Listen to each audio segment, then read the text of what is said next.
Please subscribe and don't forget to press the bell icon to get notified whenever we upload a new video.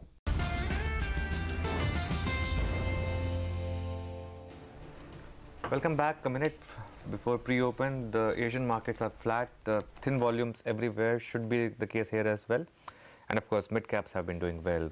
Amit Gupta of ICICI Direct is with us now. Amit, good morning. Let's start with a couple of FMCG names, Hindustan Unilever and Asian Paints. Yeah, I think, see, if you look at towards budget, what possibly may happen, first of all, something from the ruler perspective may come, and that is why I think that particular theme is working right now. So Hindustan Unilever, which moved up by almost, from 1270 to 1350. Now it is spending some time over there. But my sense is over a period of 1 month, it is likely to move up by another 100 rupees towards 1450. So how to play this? Because implied volatility of HUL is still little bit lower. It is not very high. So I think it is a time for January series. If somebody can buy HUL 1360 call options, so eventually once it becomes in the money, I think he will start making money in the stock. So for January series, we are recommending HUL call options. And second is, if you look at Asian Paints, now that is for the December, the next couple of sessions. I think the short covering which is panning out in the paints stock, whether it is Berger or Asian Paints, I think that will continue for another day or two. So one can start buying 1140 call options only of Asian Paints, which is I think somewhere around 10-12 rupees. So it can be, move towards 25-26. Now it has formed a good base near 1100. This is another matter that it is not able to move up very sharply, but when the crude is higher, it should be very negative for the stock. It did not fall below 1100. So whatever shorts were formed, I think what will happen, they will start getting covered. So 20-30% of short covering you will see in the coming two sessions. So that is why call options can be bought of December series only in Asian Paints. Okay, well, the pre-opening rates have come in, and for now the rates are just settling. The Sensex is up almost about 0.5% or so. In terms of individual stocks, it's Sun Pharma that is topping the charts, about 3.5% higher there. In fact, it does have a few other pharmaceutical names for company. So Lupin is also up 0.5%, Dr. Reddy's is up almost 0.5%. And your other favorites, some of these oil marketing companies like HPCL doing pretty well, up about 1% there. Bajaj Finance also looking pretty good. And on the downside, once again, IT stocks are under the heat. So TCS down almost about 0.5% or so, and the names like Infosys also flat with a bit of a negative bias. Yeah, it's interesting, Sonia, will be, the mid-cap side of the market. Reliance Communication is up another 10%, at least in pre-open. So that will be an interesting stock to watch out for. Sanghi Industries, where Motilal Oswal, I think, has initiated coverage, if I'm not wrong. That stock is up 19%. So that's a big one right now. For a couple of other stocks which look interesting right now, Vakrangi Software is up 3%. Sun Pharma, where there's some news, that stock is opening a bit higher, about 3% higher is what we have on Sun Pharma. A couple of metals are actually down, Hindalco for example. PSU banks are interesting. State Bank for example is down a bit. A couple of other stocks which are looking interesting, All Cargo Logistics up about 2% at this point in time. But Reliance Communication really is the stock to focus on. That stock is locked on circuit in pre-open, at least 10% higher is what we have on that one. After right really long, we're using the words Reliance Communication and locked on circuit together, yeah, right? I mean, what kind of a fall has it had, Anuj, over the last many years? From 650, I think, Yeah. Sonia, to 15 or thereabout, but it's up 88% this month. Yeah. I think it depends on what kind of shareholder you are in Reliance Communication. Were you the long-term shareholder from 600?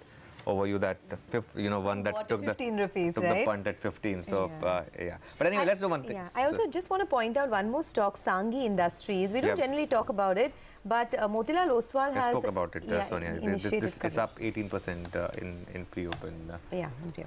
So let's do one thing. Let's go across to Manisha Gupta then for a roundup of all the action from the commodity market. Manisha, good morning. Morning, Anuj. Thank you so much for that. Well, it has been a good start for the metal space as well. It's off its highs and the kind of highs that we saw in the New York session yesterday, but still seems supported with the kind of fundamentals we are working with. The dollar index, remember, is down nearly 8 to 9% in this year, and that in turn has been supportive for the gold prices, which are trading at a 4-week highs right now. Good buying by multiple hedge funds is what we have seen come in for that one in this week. In the industrial metal space, while the steel and the iron ore prices are not doing well, but the wider gains really have come in for the non-ferrous metals. So if you look at the copper prices, they gained up to nearly 4-year highs in the US session yesterday.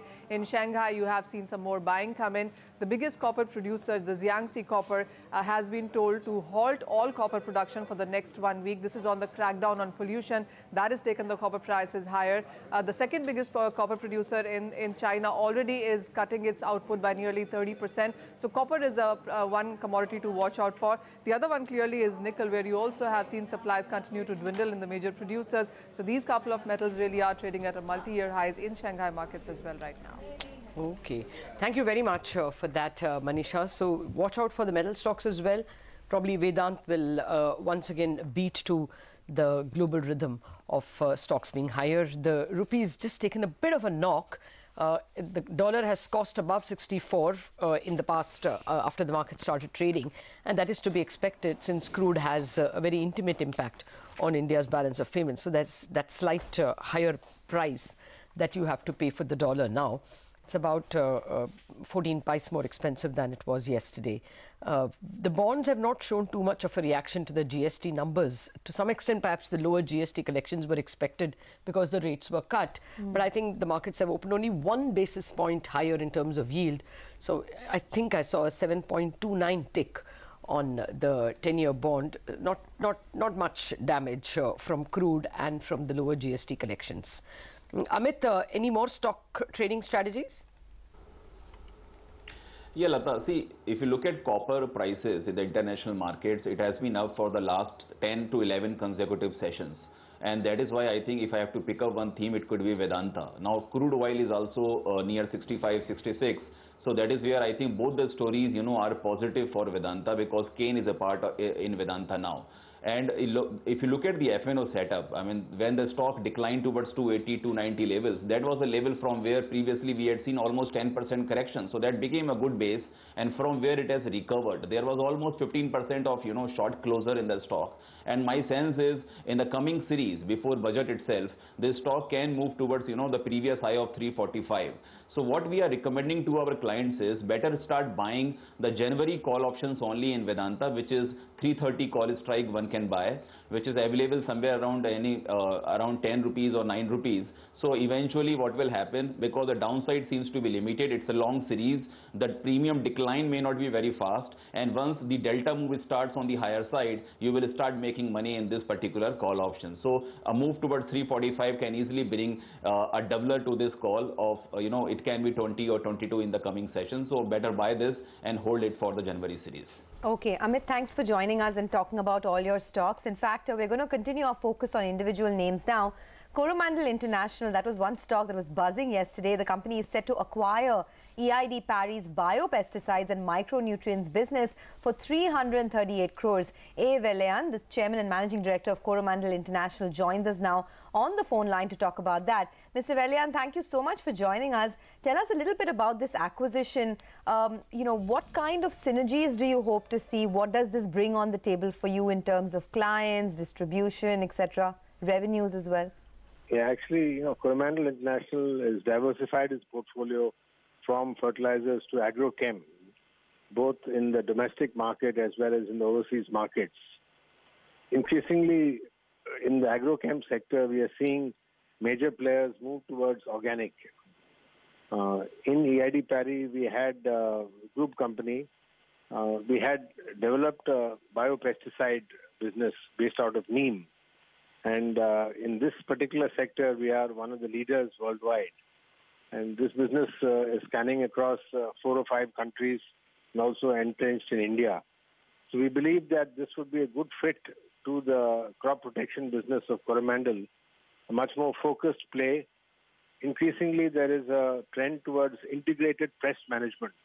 The first few sprays are done with chemical, and the last few sprays are done with organic pesticides. Plus, there is a move towards greening and organic as well, and I think this move is in that right direction. Okay, but what does this mean to the bottom line? This is a 338 crore bill that you have paid for 24 crore EBITDA. Will you be able to increase the EBITDA? Yeah, I think so, because, along with this acquisition come the plantations, because the key to this is the neem availability. So here, EID Parry had developed about 700 acres of their own neem plantations, which will start to yield in a year or two, in a couple of years. And plus, if you add this to their network, our capacity utilization on the neem plant itself can be increased. And I think potentially this business can quite easily get to a 50 crore EBITDA within a short span of time. Okay, so But 50. added to this is the R&D center of the biostimulants, which are being under development at near Kadlur, where the plant is. And these biostimulants will also be part of the organic pesticide range, which will come into play after 1 year. Okay. How have you funded this acquisition? Is it completely through internal accruals, or would you be looking outside? Yeah, I think Coromandel at the moment is a zero long-term debt company with actually cash in the bank, so it's totally funded with internal accruals. Okay. Now that the DBT will be on us more comprehensively, what will be the impact on your company, Mr. Velayan? So actually, we got started to get ready for this a couple of years ago, maybe 4 or 5 years ago, when we started the retail outlets. Okay. We now have about 800 retail outlets, Mana Glomor outlets, where we are connecting the last mile with the farmer. So we are in direct touch with the farmer. Therefore, our ability to handle, these DBT with direct farmer sale is much better. In fact, after the demonetization, within a week, we were up and running in business, and all our retail outlets had the POS machines. But more importantly, we have data and connect with all the farmers. And in the states of Andhra Pradesh, Karnataka, and now into Maharashtra, Orissa, and Tamil Nadu, we will be having direct connect. And we are only hoping that some of the hitches which came along with DBT implementation are ironed out. The operational hitches relating to connectivity, relating to the linkages of paperwork, etc. We are assured by government that before the next Kharif season, this will all be sorted out. So the objective of receiving subsidy within 7 days will be achieved. Right now, the pilots that we conducted, along with IFCO in our major markets, yet to see the color of the subsidy. We've had 100 odd crores outstanding, not yet come. But I think it will all start to regularize as the year starts. Okay. Just one final question. You said your this EID Parry acquisition will give you 50 crore EBITDA per annum, right? Yeah, in a couple of years, actually. Oh, after a couple of years. All right. All right, Mr. Velayan. Thanks a lot for your time today. That's, of course, a stock to watch. But pre-open rates have settled absolutely flat as far as the Sensex and Nifty are concerned. But really, it's going to be about individual stocks. And the stock of the morning definitely is going to be Reliance Communication, still locked on 10% upper circuit in pre-open. Ashwini, how to trade the index and what's your 9-10 call? See, the index is basically opening where we closed yesterday. It's high end of the range. Plus, we have some triggers which can trigger some sort of downside. So I want to watch what happens in the first 5 minutes. I'm as willing to go short as I'm willing to go long, probably more willing to go short. As far as individual stocks, probably, Ahluwalia contracts, that's a buy with a stop of 385, target of 410. Okay. Well, at the moment, the Sensex is showing a different number from the Nifty, but the Nifty Bank is quite clearly indicating a red, but mid-caps, of course, continue to remain unruffled. Leader of the pack in the Nifty is quite clearly ONGC and GAIL and Vedanta, all of them advantaged by the movement in commodity prices. Okay, while we allow the market to settle, you want to once again remind our viewers of the program that we have later today? Yes, very exciting evening lined up because it's the show that all of you have been waiting for. The CNBC-TV18 Market Wallas are back with 18 stock picks for the year 2018. So you can catch all your favorite market gurus, SP Tulsian, Prakash Diwan, Ambrish Baliga and Mehrabun Irani with their top ideas for your portfolio in 2018. That's our show, 18 for 18. Catch it live from the Bombay Stock Exchange at 5 p.m. this evening. Okay, just about 1.5 minutes left for markets to open. Mitesh, any interesting stock on your radar? Yeah, I think, but Dr. Reddy's is something which my sense is that I think, it's turning the corner, and I would now look at, the stock stabilizing about 23.75, and if that happens, I think then we are looking for at least about 24.50 odd levels. Okay. Sudarshan, what is your call on crude itself, if you have seen the chart? And more importantly, of course, more relevant for us, the call on ONGC. Well, both are likely to go up higher. Crude itself, after that consolidation, is inching up, and ONGC, the bear market is over. There is more of a rally here. I'm not sure if they are correlated. They could be, but separately also ONGC is upbeat. Okay. In fact, Ashwani, before you left on leave, you had said that crude's chart is showing bullishness. Does it look like it's headed towards 70-75? Because that will be a bit of a risk factor for market. I would think so, because it's now clearly above 64-65. So it's expanding on the upside, as they call it. Every day there's a new pipeline burst, etc. But I think there is something underlying also which is working out. So I would stay with that 75 target. Any thoughts on future consumer, Ashwini? The future consumer had a fresh breakout. Now I think at some point we'll hit 100. Probably not a good buy right now, but this is something which will get into 3 figures fairly soon. Okay. Well, the other future stocks also doing well, but